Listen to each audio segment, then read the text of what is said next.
Welcome to Dance Music Production Volume 16. For this tutorial we're going to examine the theory and production values behind what is currently one of the biggest dance music genres on the planet, Deep House. Now, what has to be one of the major defining factors of this particular genre are the jazz-influenced minor chords and the progressions, so that's where we're going to start.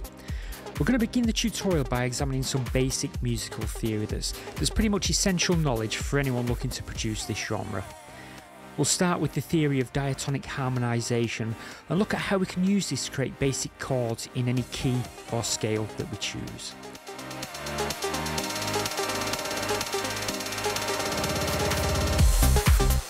After that, we'll look at what makes a chord major and minor, and we'll listen to the differences between them and look at how using a very simple formula we can quickly convert between the two. Once we have the fundamentals of chord creation down, we'll then move on and examine progressions.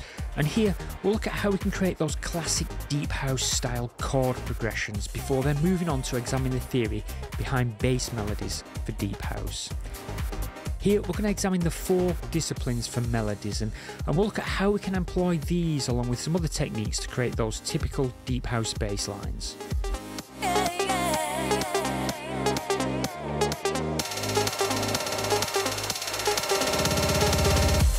To then round off our music theory journey, we're going to take a basic look at counterpoint. And here I'm going to show how we can extrapolate a chord from a bass line or a bass line from a chord, and also look at how the harmonic interplay between the two can completely change the feel of the music and create a variety of styles of deep house. Once we have the music theory out of the way, we're going to move on to examine the production values and the sound design. And here we're going to start with the various ways that we can create and design chords for this genre. Here we're going to examine sound design, programming and techniques such as sampling, single planing and chordal planing.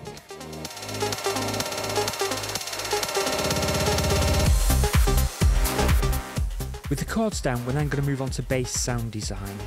Here we're going to examine how we can employ frequency modulation and wavetable synthesis to create basses, and we're also going to have a look at the infamous deep house rubber bass that's been used by a multitude of artists from Yotto through to Tom Middleton and Duke Dumont. With our bass and chords complete, we're then going to look at the drums. Here we're going to examine kit creation, percussive tuning, multi-measure patterning, multi-rhythmic performance, pocketing or drum fragmentation as it's known, percussion techniques, processing effects, modulation, and we're also going to look at some advanced percussive techniques that helps to create that relaxed deep house drum vibe. Then once we have the main elements of the track down, we're going to move on to vocals. We're going to look at how we can edit and work with vocal samples and snippets and how to produce that ever popular deep house vocal sound. Then to finish off, we're going to look at arranging. We're going to add further percussion and instruments to complete the arrangement and examine the ways we can turn an 8-bar loop into a 5-minute finished track. So let's get started.